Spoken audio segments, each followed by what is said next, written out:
That winter weather came nearly a month after tornadoes hit several western Kentucky counties, covering them with several inches of snow. Hopkins, Muhlenberg, and Ohio, all impacted last month, were under a winter storm warning today. And Eyewitness News' Mike Pickett went to Dawson Springs. He has more.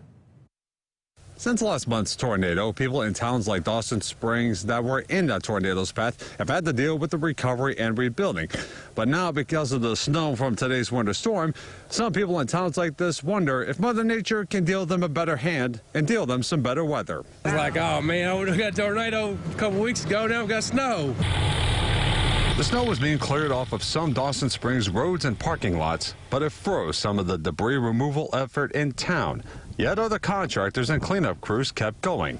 Some residents say heating service is being restored around town, while some volunteers brought in heaters. A lot of places got heat back because of the gas lines. They couldn't turn the gas on because there was such major damage. We're staying warm. We're staying with family right now. I lost our house to the tornado. It's bad. Our house got destroyed. Some volunteer groups like World Compassion Network, who arrived in Dawson Springs last week, changed focus to serving warm meals to residents since the weather made it hard to help in the neighborhoods. A lot of times you can't go out into the neighborhoods and do cleanup work because it's just hazardous walking around the debris and the mud and the wet.